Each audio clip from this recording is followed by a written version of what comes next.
thank you for joining us on our Journey of Voices 2017, episode 7. The theme of March is facing reality. So for you, we'd like to jump in and talk about digging deep and how you've done that throughout your story. But before we get too much into it, tell us about yourself. Who is Keltie O'Connor? So my name is Keltie O'Connor, and I'm a fitness, nutrition, lifestyle coach, and I own my own business called Kanaskis to Ocean. And my journey towards that has been about 5 to 6 years. I was in university 6 years ago, my first year, and I was playing college basketball, and I was taking Bachelor of Science. And my entire life, I've been an athlete. I've been a high achiever in terms of grades, and that was kind of my thing always.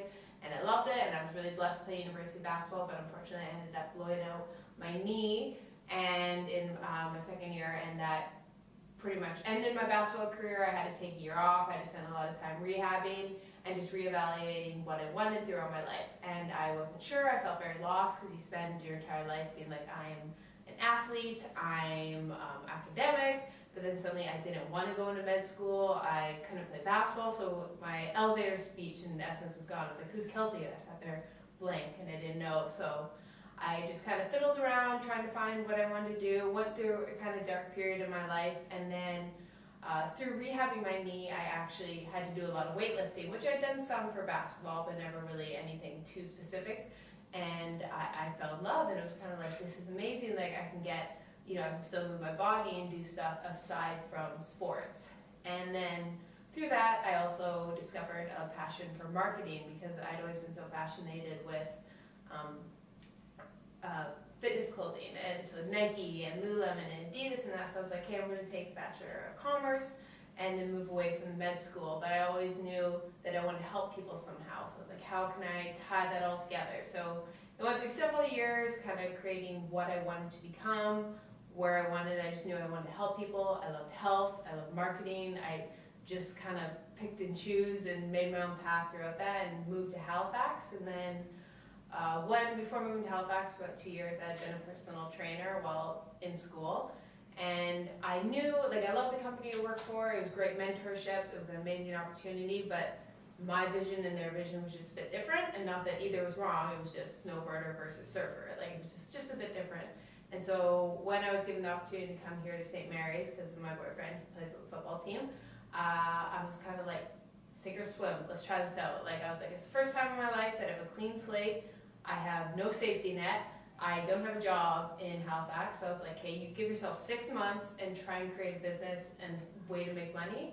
And if it fails, I always knew it failed. And I no longer have that guilt, but I was like, how amazing would it be to have this? Because I had safety nets in Edmonton. I could go bartend, I could be a waitress, I had personal training jobs, but it was the first time that I could really create something completely my own. And the first 6 months, no idea what I was doing, just kind of researching, asking people, and finding out. And I ended up coming up with the idea of Kanaskis to Ocean and the community around it. And it's still in development. It's only a year and a half old. It's in infancy. But yeah, that was kind of my journey to where I am now.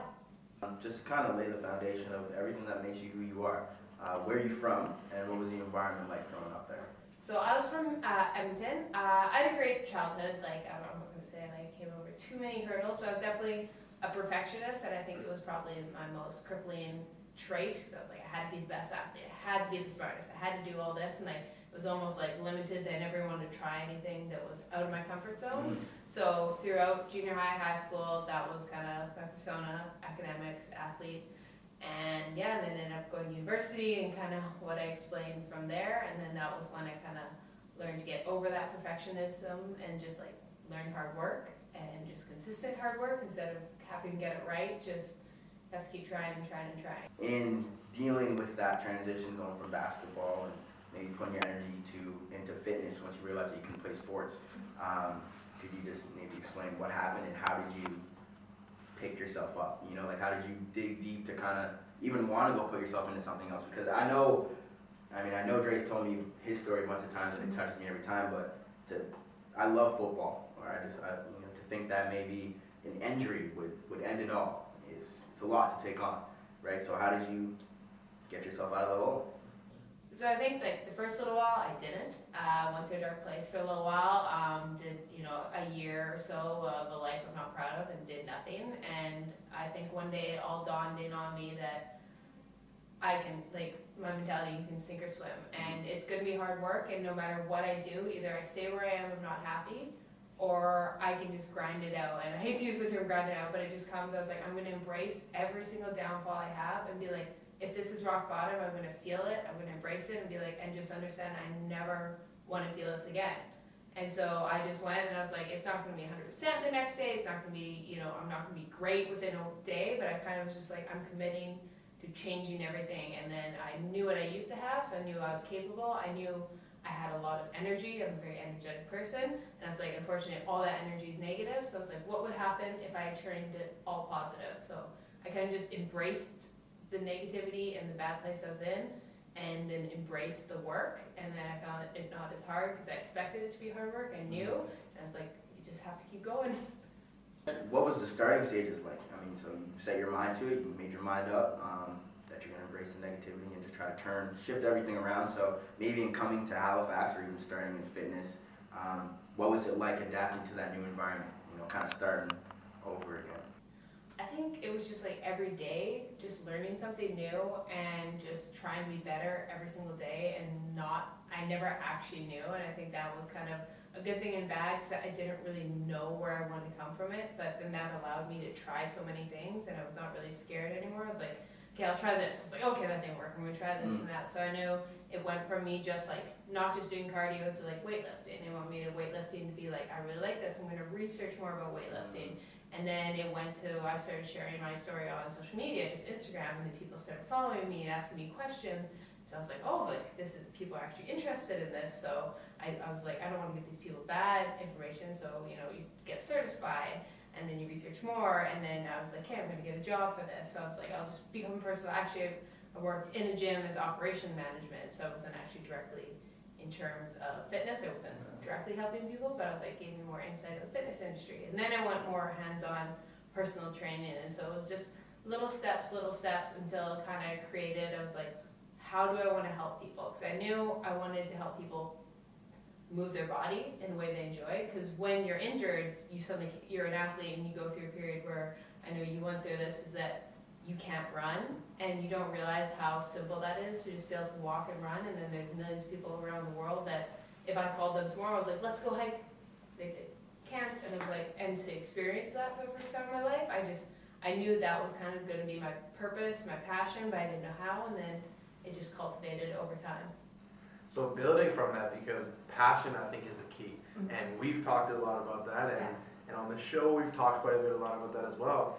And day to day, essentially, you had to re-image yourself and had to start over and had to find that passion, while also not necessarily knowing the next step to take all the time, right? And you had to become comfortable with being uncomfortable, essentially. So what were some of the steps, or if there were any, that you took? Maybe it's in a morning routine, or maybe throughout the day you kind of arrange yourself in, but what were some of the things that you did to just let yourself know, hey, just have to go with the flow, because sometimes you do, right? How would you, in terms of your routine, what's your process look like for that? Well, I think for me, it was not focusing so much on my passion, but my purpose. And then I'm so blessed that the two happen to go hand in hand, because I don't think they always do for people. And I think a big issue for me was I had too many passions. And I think I was very much like, I love this, and I love this, and I love nature, and I love fitness, and I love fashion, I love just so much. And I was like, but what does that all tie together? Like all those passions, how can I cultivate that into like a greater purpose that helps people? And I always knew that I wanted to help people somehow. So it was really developing a lifestyle that was able to cultivate that all so I could help other people. So, one thing for me is I've always realized that I'm really tied into nature. Meditation is different for every single person. For me, I'm not a meditator. I can't do it. I can't sit still. As you probably saw my hands, I'm constantly moving.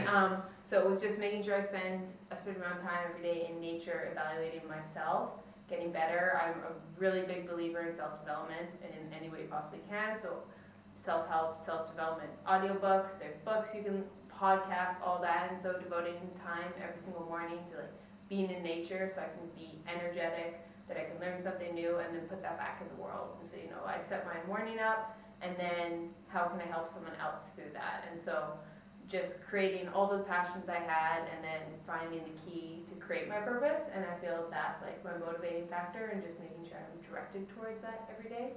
I did want to talk about kind of personal development, as you stated. Obviously, it's something you're passionate about, and I can imagine that you probably get a bunch of notes, messages from clients or people around the community, in the community that you're working, kind of saying, you know, thank you for doing what you're doing, or you're so inspiring to me. So have you ever had a moment where you received a message from someone, maybe one of your clients, and it helped you develop to the next level, you know what I mean? So kind of, I mean, anything, maybe you're inspiring and you didn't see it in yourself, but it allowed you to, you know, kind of get to that next level. And the biggest thing for me, and where I found has kind of like clicked for me and helped click for everyone else, is connecting their fitness journey, their health journey, to their why in life, their purpose. And I feel that can be spread out to anything, and if you really want to accomplish, whether it just be financial health, physical health, academic, anything, relationship, if you can connect it to your why and figure out your why, then you're going to stick with it, and then you're going to be fulfilled, you're passionate. So through my seasonal challenges, I really like slowly work on the girls. I'm like, what do you want to like what are you hoping to accomplish? What are your core values? And so it's happened a few times, and whenever I'm feeling down, I'm like, I go reflect on this, and then seeing other girls find their purpose and how they can connect that to their fitness and health journey. And just once they have that like aha moment, I'm like, that's what you're doing, So you're helping others have their aha moment, and like, I can live off that for the rest of my life. That's awesome. Cool. So I'm thinking, even, you know, off of the aha moments, and maybe even sometimes, you know, before you get to reflect, you know, you have to look at stuff, whether it's with a client or even with yourself. There's definitely times where you have to look at big picture and be able to appreciate, well, you know, this is where I am on my process or where I am on my journey. I'm not there yet, or this is day one, you know, I still have 10 more days to go. Especially when you work with your clients, right? I'm sure that you've dealt with people that want those instant results, or are used to, oh, well, I'm putting the time with you, how come my eating hasn't changed, or how come my fitness hasn't changed? Why am I not feeling it? So what would you say to those people, or even maybe to a former self, to help you reflect, to say, oh, well, it's okay to be where I am now, but there is more to come?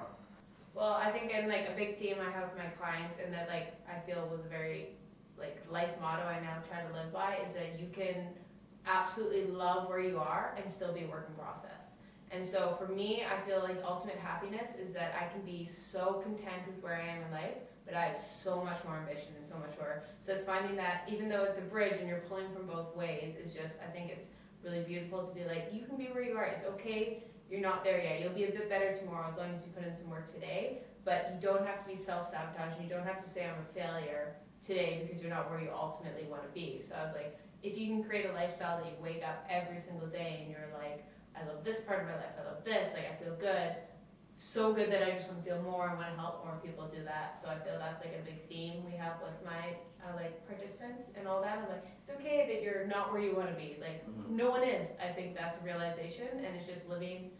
I feel like ultimate happiness is being happy where you are with still wanting to achieve more. Awesome.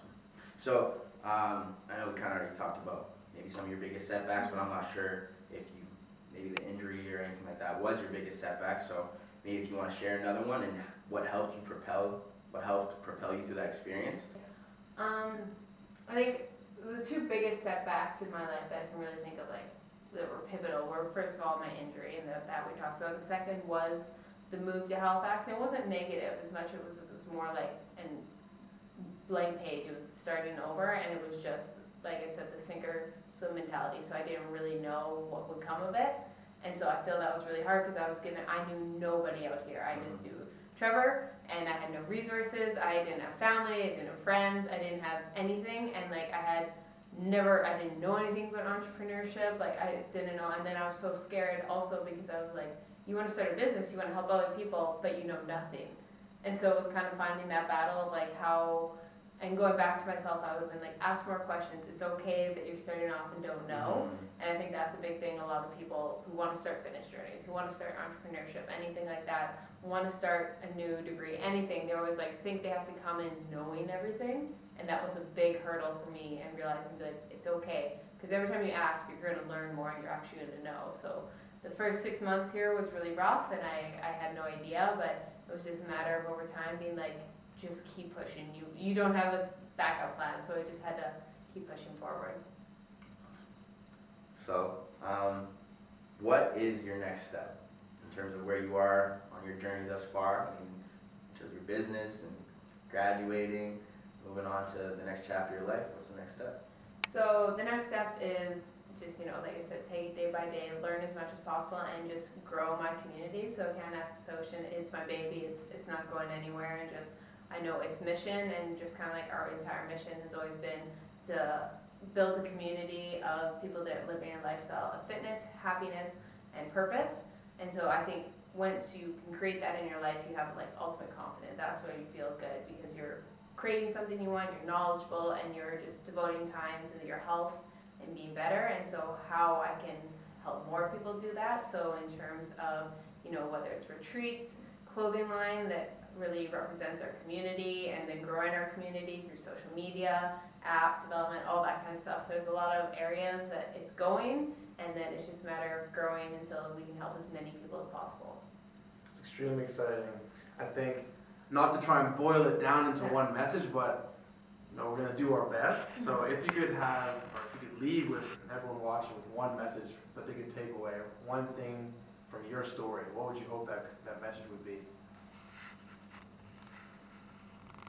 I think like the one we kind of touched on is the best, that like it's okay that you're not where you want to be, and I think the ultimate happiness in life is finding that perfect balance of wanting to achieve more and wanting to help more people and loving where you are, because I think helping others is everyone's ultimate purpose. But I think living a life and creating a life that you're completely happy with where you are and you just want to keep improving, because I find a lot of people, you'll realize once you get that gold medal, there's still the next day. So if you can constantly live in that life of giving back and helping as many people as possible, I feel you'll live like a fulfilled life as much as possible. I'm Keltie O'Connor, and this is my voice.